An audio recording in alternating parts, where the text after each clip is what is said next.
Stage پر تشریف فرما حضرات علماء کرام اور سامعین حضرات، آپ سب کو معلوم ہے آپ ماشاءاللہ بوڑھیا اکثر لوگ ہفتے میں یا روزانہ ہی یہاں سے پہنچتے رہتے ہیں، اور سبھی کو معلوم ہے میرے حالات کیا چل رہے ہیں، میں بیمار چل رہا ہوں آج کل۔ یہ 2.5 مہینے میں دوسرا پروگرام ہے جس میں حاضر ہوا ہوں۔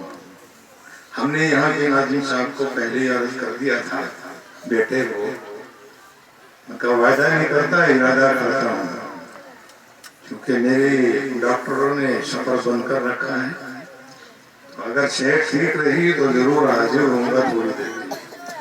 آج صحت بڑی کمزور تھی، اثر سے مغرب تک لوگوں سے ملنا بھی مشکل ہو گیا تھا، بہت لوگ بغیر ملے بغیر ملاقات کے واپس چلے گئے اور بہت سے انتظار کرتے رہے۔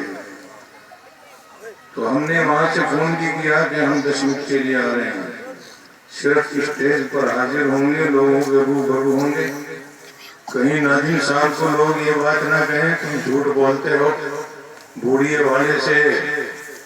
والے کو حسین احمد کو آ رہے ہیں، ہمیں کہا وہ آئے گا، وہ کہاں ہے، آئے ہی نہیں، اب کچھ ہی کہتے رہے، لیکن لوگ سوچتے ہیں کہ بیچارے کہ یہ تو جھوٹ بولتے ہیں۔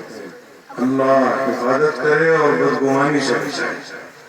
بدگمانی مومن کے لیے بڑا خطرناک ایک زہر ہے روحانی، بلا وجہ بدگمان ہونا، اپنے دل کو میلا اور سیاہ کرنا، یہ اچھی بات نہیں۔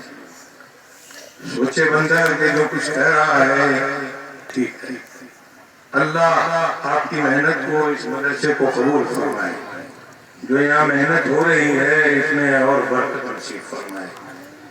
اب بس اتنا عرض کریں گے، ہم تو صرف سلام کرنے کے لیے کھڑے ہوئے ہیں، مولانا وعظ فرمائیں گے، کیونکہ زیادہ دیر بیٹھنا ہمارے لیے بہت مشکل ہے۔ ایک بات تو میں آپ سے یاد کروں گا کہ سوچنا یہ ہے جو کچھ کام کر رہے ہیں، پڑھ رہے ہیں، پڑھا رہے ہیں، مقصد کیا ہے؟ آج کل عجیب و غریب ایک نظام چل پڑا کہ مدرسوں میں کیا بنایا جاتا ہے، مدرسوں میں کیا پڑھایا جاتا ہے۔ دھیان رکھیں، ابھی مولانا نے بیان کیا، اس میں بہت سی باتیں ہمیں آپ کو ملی ہیں۔ مدرسے میں وہ علم دیا جاتا ہے جس سے اللہ ملتا ہے، جس سے زندگی گزارنے کا مقصد کا پتہ لگتا ہے۔ یہ وہ علم ہے جو اللہ نے اپنے پیارے حبیب محمد صلی اللہ علیہ وسلم کے ذریعے سے دیا، اور جو اسکولوں میں، کالجوں میں، یونیورسٹیوں میں پڑھایا جاتا ہے وہ ہمارا معیشت کا علم ہے، روزگاری کا علم ہے، وہ اس علم کے بغیر ادھورا ہے۔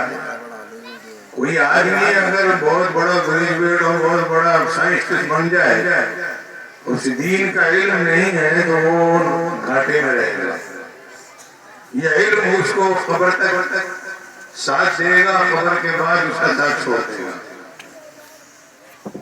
اور یہ جو وہ علم ہے جو مدارس میں دیا جاتا ہے، یہ وہ ہے جو دونوں جہان میں ساتھ رہے گا، یہ دنیا میں بھی ساتھ ہے، موت کے وقت بھی ساتھ ہے، قبر میں بھی ساتھ ہے، حشر میں بھی ساتھ ہے۔ یہ قرآن، یہ اللہ کا کلام، جب بندہ اس کو پڑھتا ہے، سمجھتا ہے، عمل کرتا ہے اور مخلص بنتا ہے تو پھر یہ اللہ کے خاص نیک بندوں میں شامل ہو جاتا ہے، اور جب عالم بعمل اور مخلص ہوتا ہے تو پھر وہ وارث انبیاء میں شامل ہو جاتا ہے۔ تو پیارے ساتھیوں، یہ ایک بہت اہم کام ہے، بڑا مقصد دونوں جہان کو سنوارنا ہے۔ ہم اپنے آپ کو، اپنی اولاد کو جہنم کی آگ سے بچائیں۔ اللہ نے قرآن میں فرمایا اپنے آپ کو، اپنی اولاد کو جہنم کی آگ سے بچائیں، جس کا ایندھن پتھر اور انسان ہے۔ یہ جو لوگ کہہ رہے ہیں کہ ان مدرسوں میں زندگی خراب کی جاتی ہے، وقت برباد ہوتا ہے، صحیح تو یہ ہے کہ انہی کا وقت صحیح ہے اور یہی علم ہے جو اصل ہے۔